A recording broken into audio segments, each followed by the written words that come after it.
Brilliance Audio presents The Wonder of Now by Jamie Beck, performed by Dara Rosenberg. Om Namah Shivaya. Let me photograph the treatment, he'd begged. Om Namah Shivaya. We'll make art, raise money, he'd promised. Om Namah Shivaya. Damn it! Peyton opened one eye and stared across the undulating surface of Long Island Sound, which glittered all the way to the horizon. 632 attempts at meditation in as many days, and she still couldn't master her own mind. Dwelling for months in a decaying body had forced an existential dread that produced few answers, but she'd never been a quitter.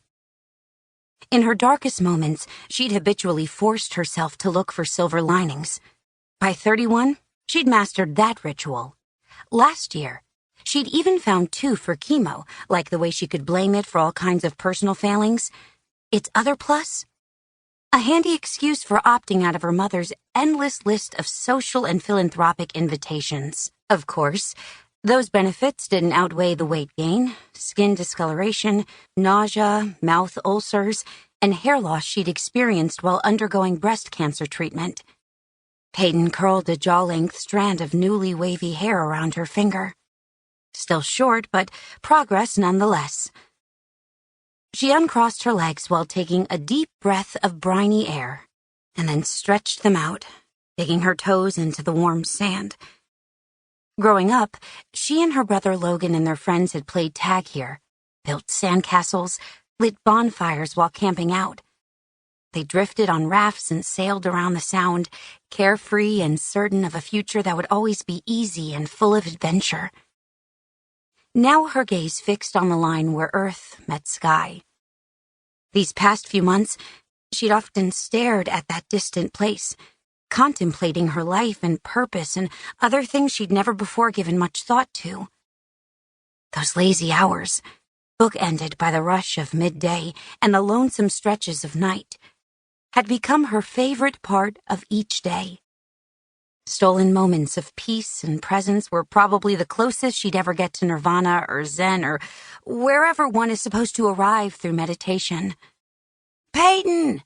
Logan called from the flagstone patio.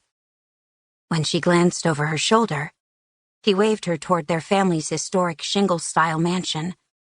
Sunlight and water reflected in its dozens of windows, making them look as if they were winking. "They're here! Come see!"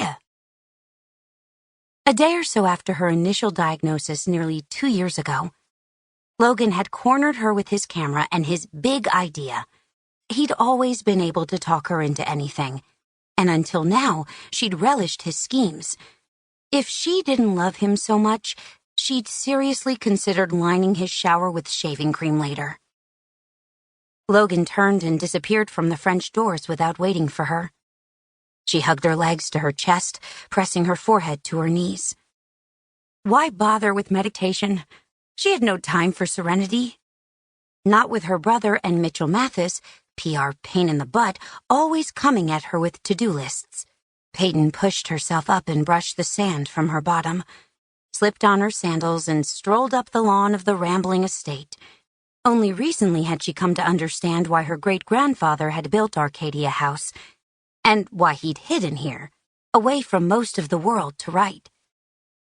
She barely remembered Duck, as Logan had nicknamed him, but his legendary literature and name lived on, not just here, but all around the world. She hadn't even closed the doors before Logan bellowed from the vicinity of their father's office. "Back here!" She found him standing at Duck's antique walnut writing desk, surrounded by overstuffed bookshelves that emitted the faintest hint of tobacco, with his hands gripping a sizable cardboard box. When Peyton was a child, this room had been off-limits and, consequently, a place she'd snuck into time and again, tempting fate. Funny how, back then, she'd perceived fate and consequence as a game. Checkmate.